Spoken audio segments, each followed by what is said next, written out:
नमस्कार, संघर्ष वृत्तवाहिनीमध्ये आपलं स्वागत। घेऊया ठाणे आणि आसपासच्या परिसरामधील घडणाऱ्या महत्त्वाच्या घडामोडींचा आढावा। धर्मवीर आनंद दिघे यांनी सुरू केलेल्या टेंबिनाका येथील दुर्गेश्वरीचा भव्य असा नवरात्र उत्सव गेली अनेक वर्ष श्री जय अंबे मां सार्वजनिक धर्मादाय विश्वस्त संस्थेच्या वतीने शिवसेनेचे मुख्य नेते व उपमुख्यमंत्री एकनाथ शिंदे यांनी हा उत्सव पुढे नेत परंपरा जोपासली आहे। 22 सप्टेंबर रोजी देवीची विधिवत पूजा अर्चा करून प्राणप्रतिष्ठापना करण्यात आली। त्यानंतर 10 दिवस वेगवेगळ्या प्रकारचे धार्मिक उपक्रम राबवित देवीची पूजा अर्चा करण्यात आली। दूरहून अनेक भाविक मोठ्या श्रद्धेने या ठिकाणी दाखल होत होते आणि दुर्गेश्वरीचे दर्शन घेत होते। अनेक सेलिब्रिटी, राजकीय पदाधिकारी त्याचबरोबर मान्यवरांनी येथे उपस्थित राहून देवीचे दर्शन घेतला। काल देवीची भव्य अशी विसर्जन मिरवणूक काढण्यात आली। या मिरवणुकीत पारंपरिक वाद्यांचा गजर, ढोल ताशांचे थरारक ताल, आदिवासी पथके, देवदेवतांचे विविध वेश परिधान करून नृत्य करणारे कलाकार हे विशेष आकर्षण ठरले। शिवाय स्वसंरक्षणाचे प्रात्यक्षिक आणि धर्मवीर आनंद दिघे त्यांच्या तसबिरीचा रथही उपस्थितांच्या आकर्षणाचा केंद्रबिंदू ठरला। मिरवणुकीला उपस्थित राहून उपमुख्यमंत्री एकनाथ शिंदे यांनी देवीच्या चरणी नतमस्तक होत भाविकांना दसऱ्याच्या शुभेच्छा दिल्या। यावेळी खासदार नरेश मस्के, विधानसभा शहर प्रमुख हेमंत पवार, माजी नगरसेवक सुधीर कोकाटे, महिला जिल्हा संघटक मीनाक्षी शिंदे, माजी नगरसेविका पूजा वाघ, माजी परिवहन समिती सभापती विलास जोशी, विभाग प्रमुख कमलेश चव्हाण यांच्यासह अनेक पदाधिकारी, कार्यकर्ते, भाविक मोठ्या संख्येने उपस्थित होते। जय भवानी, जय अंबे अशा घोषणांनी संपूर्ण परिसर दुमदुमून गेला होता। रात्री उशिरा देवीचं भक्तिमय वातावरणामध्ये विसर्जन करण्यात आलं।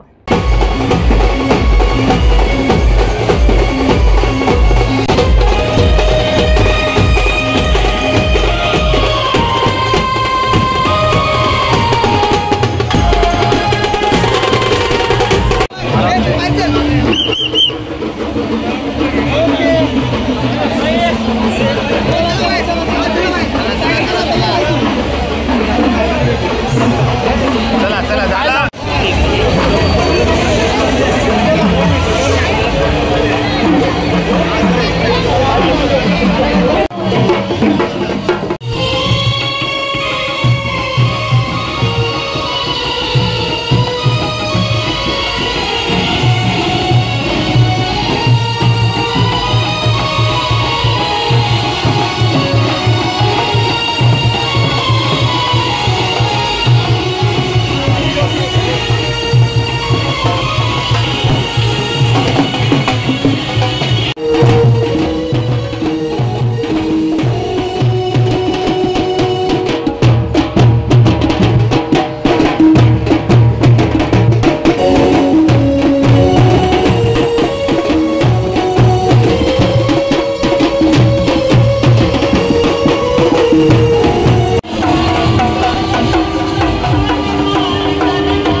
सर्व नागरिकांना आवाहन करण्यात येत आहे की सध्या डासांमार्फत पसरणाऱ्या डेंग्यू या आजाराचा प्रसार रोखण्यासाठी प्रत्येकाने पुढील प्रमाणे कार्यवाही करावी।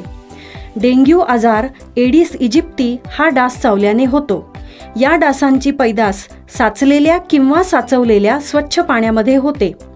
8 दिवसांपेक्षा जास्त दिवस पाणी उघडे व साचून राहिल्यास त्यात डास अंडी घालतात।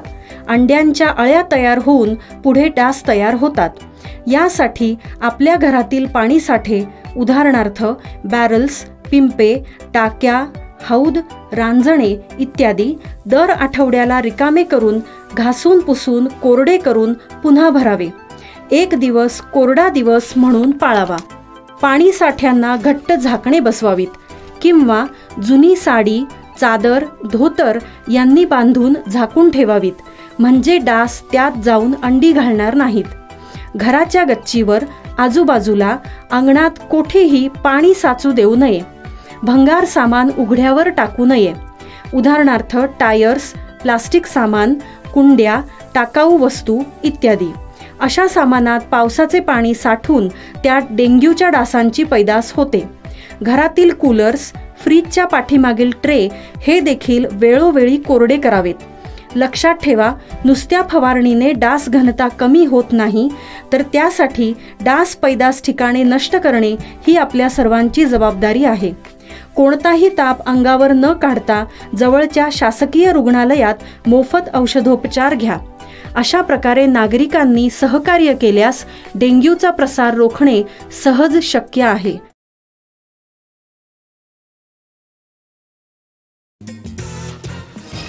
आमदार संजय केळकर यांच्या समतोल सेवा फाउंडेशनतर्फे दररोज सिव्हिल हॉस्पिटल येथील रुग्णांच्या नातेवाईकांना मोफत अन्नदान करण्यात येतं। काल विजयादशमीच्या दिवशी अन्नदान उपक्रमाला 3000 दिवस पूर्ण झाले आहेत। आमदार संजय केळकर यांनी सिव्हिल हॉस्पिटलमध्ये जाऊन रुग्णांच्या नातेवाईकांना अन्नदान केले आहे।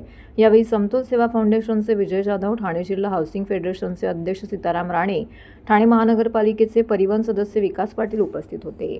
समतोल सेवा फाउंडेशनतर्फे घेतलेला हा एक सेवेचा अनोखा व्रत आहे। सिव्हिल हॉस्पिटलमध्ये शेकडो रुग्ण येत असतात। या ठिकाणी वाडा, जव्हार व इतर ग्रामीण भागातून रुग्ण उपचाराकरिता दाखल होतात। त्यांच्या नातेवाईकांची जेवणाची गैरसोय होऊ नये यासाठी समतोल सेवा फाउंडेशनमार्फत गेल्या अनेक वर्षापासून मोफत अन्नदानाची सेवा इथे राबवली जाते। अन्नदानाचा 30,000वा दिवस होता। ही सेवा सुरू केल्यापासून 6 लाखाच्या वर लोकांना अन्नदान करण्यात आलं आहे, अशी माहिती आमदार संजय केळकर यांनी प्रसारमाध्यमांशी बोलताना दिली आहे।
हे अन्नछत्र आहे आणि एका कर्तव्याच्या भावनेने, सेवेच्या भावनेने जे गरजू गरीब आहेत, निरनिराळ्या खेड्यापाड्यातून येतात आणि त्यांचे जे पेशंट असतात त्यांना ते त्या ठिकाणी त्यांच्यासाठी काम करतात। तर आज 3000वा दिवस आहे। आम्हाला अतिशय समाधान वाटतं की सलग 3000 दिवस म्हणजे 8 वर्षाच्या वर जवळजवळ 6.5-7 लाख लोक या माध्यमातून त्यांना जेवण देता आलं, या अन्नछत्राचा लाभ झाला।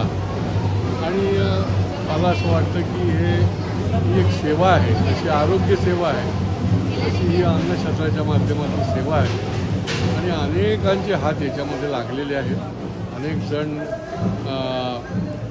तांदूळ, गहू, ज्वारी, बाजरी निरनिराळ्या माध्यमातून या ठिकाणी या अन्नछत्राला देत असतं आणि त्याच्या माध्यमातून हे अखंडपणे चालतं आहे.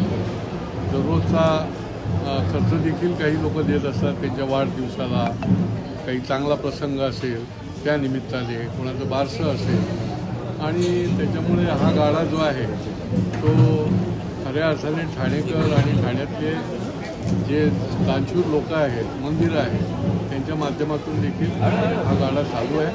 आज आम्ही 3000व्या दिवशी या हॉस्पिटलच्या आवारामध्ये त्यांना ही सेवा जी आहे ती देण्याकरता आम्ही सगळी मंडळी चालू आहे. आम्हाला हे समाधान आहे आणि हे अखंडितपणे चालत ठेवण्याचं आमचा हा संकल्प आहे.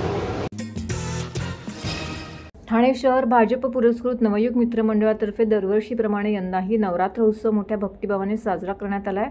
ठाणे महानगरपालिकेच्या प्रभाग क्रमांक 4च्या स्थानिक माजी नगरसेविका, नवयुग मित्र मंडळाच्या कार्याध्यक्ष स्नेहाताई आमरे, संस्थापक रमेश आमरे आणि सागर आमरे यांच्या मार्गदर्शनाखाली हा उत्सव येथे साजरा केला जातोय.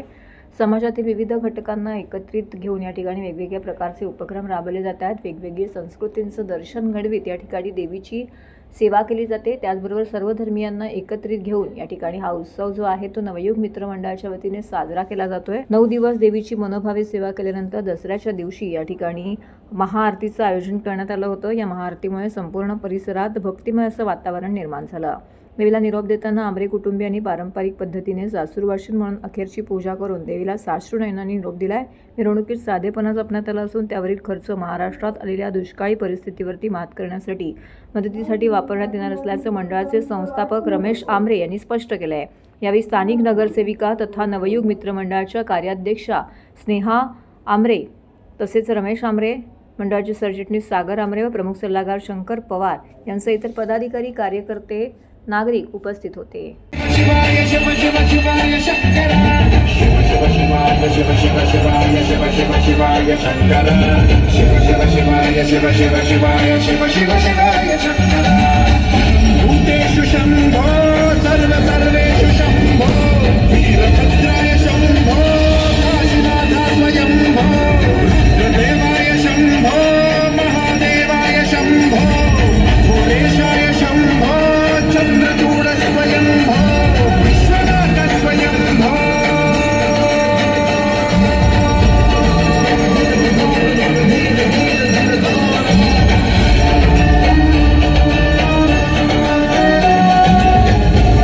भजे अखिल सर्व मंगला कला कदंब मंजरी रस प्रवाह माधुरी विजृंभणा मधुव्रतं स्मरान्तकं पुरान्तकं भवान्तकं मखान्तकं गजान्तकान्तकान्तकं तमन्तकान्तकं भजे.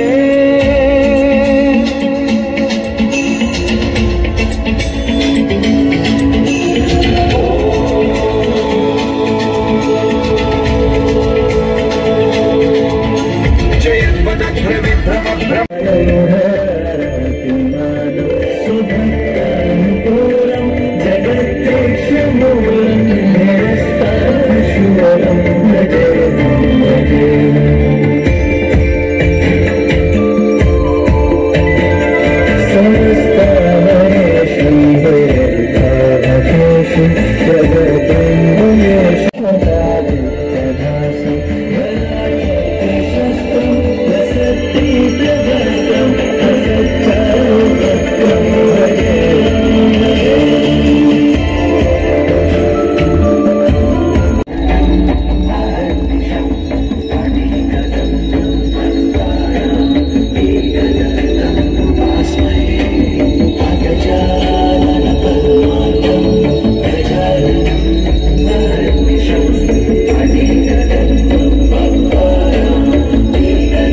नवीन मी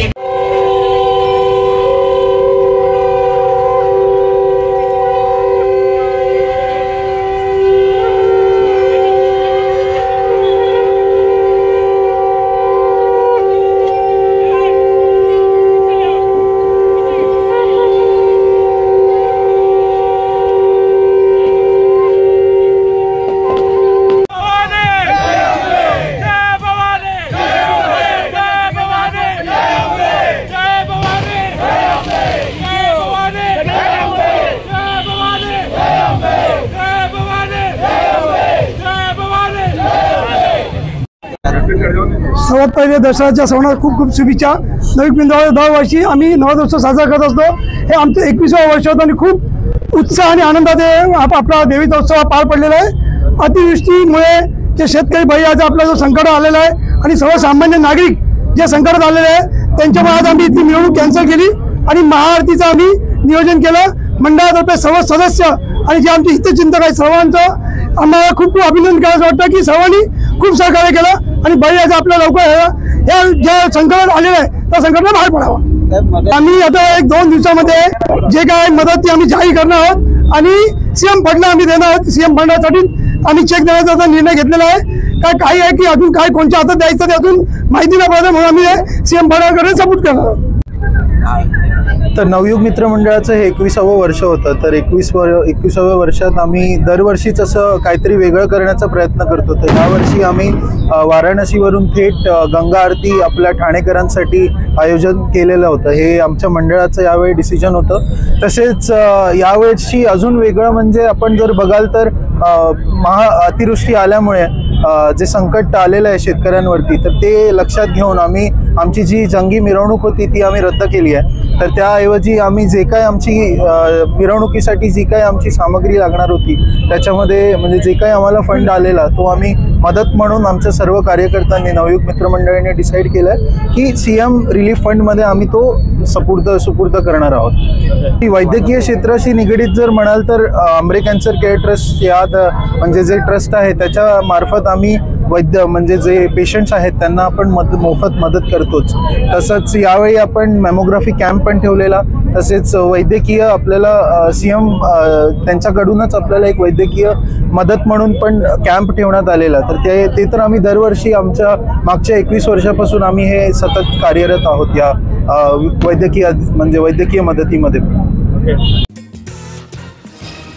पंतप्रधान नरेंद्र मोदी यांनी दशकभरापूर्वी स्वच्छतेचा संस्कार रुजावा यासाठी हाती घेतलेल्या स्वच्छता अभियानामुळे देशभरात स्वच्छतेची चळवळ उभी राहत आहे. समूहाने एकत्र येऊन स्वच्छता करणे आणि ते टिकवणे हा या चळवळीचा एक मूलमंत्र आहे, असं प्रतिपादन आमदार संजय केळकर यांनी केले आहे. ठाणे महानगरपालिकेच्या घनकचरा व्यवस्थापन विभागातर्फे ठाणे रेल्वे स्टेशन परिसरात आयोजित करण्यात आलेल्या सर्वकर स्वच्छता मोहिमेत आमदार संजय केळकर सहभागी झाले होते. स्वच्छता ही सेवा पंधरवड्याची सांगता 2 ऑक्टोबर रोजी महात्मा गांधी यांच्या जयंतीच्या निमित्ताने होत आहे. या पंधरवड्यात ठाणे महानगरपालिकेतर्फे विविध भागात स्वच्छता उत्सवाचे आयोजन करण्यात आलं होतं. ठाणे रेल्वे स्टेशन परिसर आणि येऊर गाव येथे हा सर्वकर स्वच्छता मोहीम राबवण्यात आली. आमदार संजय केळकर, माजी नगरसेवक संजय वाघोले, उपायुक्त मनीष जोशी, आरोग्य अधिकारी डॉक्टर राणी शिंदे यांच्यासह महापालिकेचे कर्मचारी, नागरिक, सफाई कर्मचारी उपस्थित होते. या अभियानामध्ये स्वयंसेवी संघटना आणि शालेय विद्यार्थ्यांनी देखील सहभाग नोंदवला.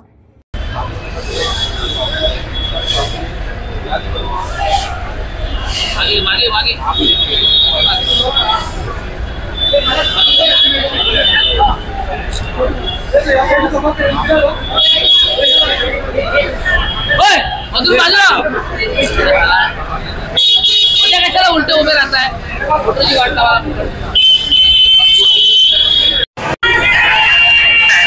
मागे मागे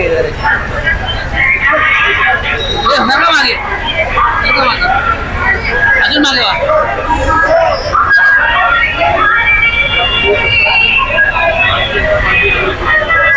झाला तर आपले सर आपल्या ठाण्यात आणि सुंदर होईल. पण हे झालं वैयक्तिक स्वच्छतेचं. हो, सार्वजनिक स्वच्छतेचं काय? सार्वजनिक स्वच्छता तुला बघायचंय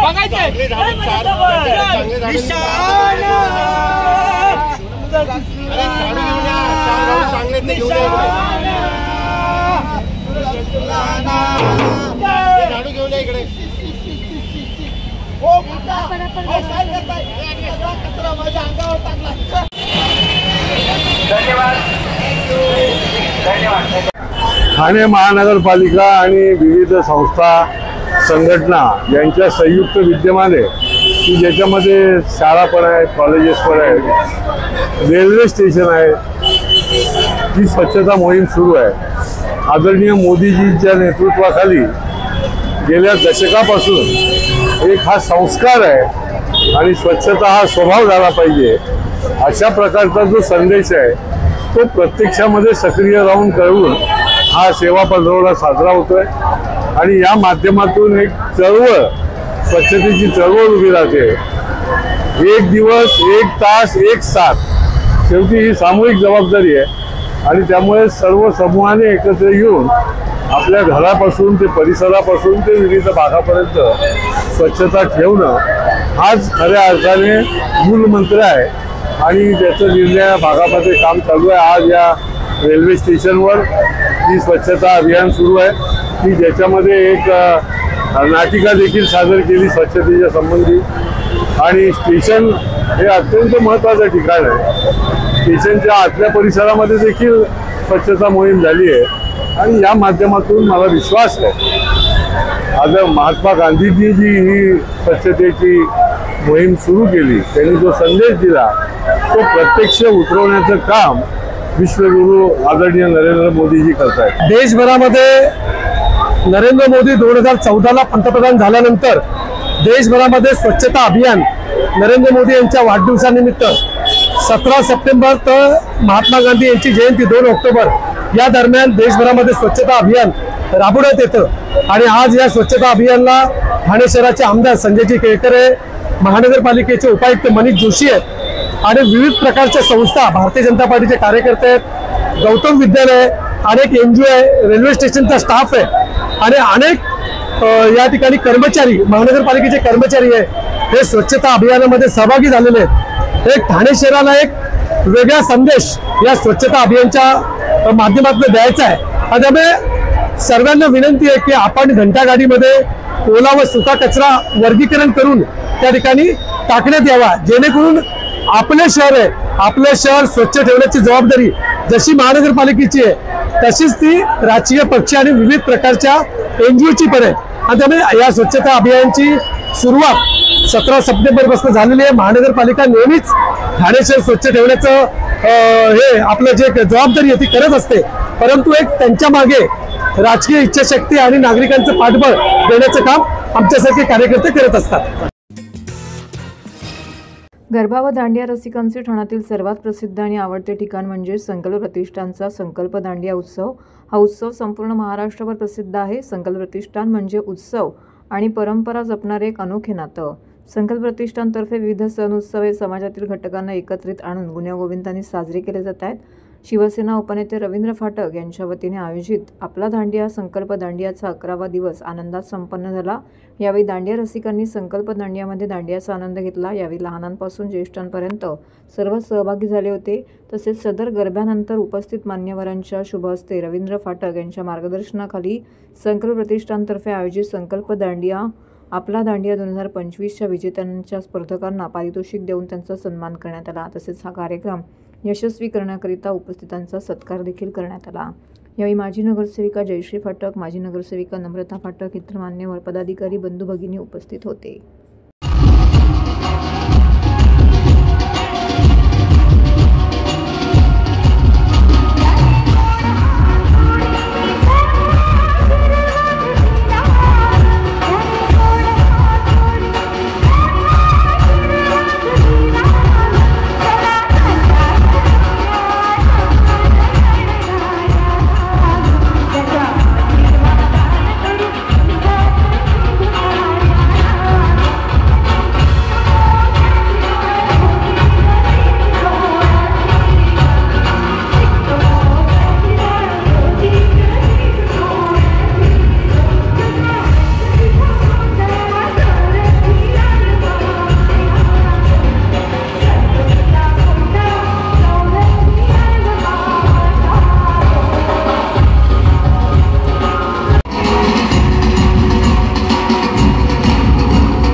हे होतं संघर्ष वृत्तवाहिनीचं आजचं बातमीपत्र. उद्या पुन्हा भेटू याच वेळी याच ठिकाणी ताज्या घडामोडींसह. तोपर्यंत नमस्कार.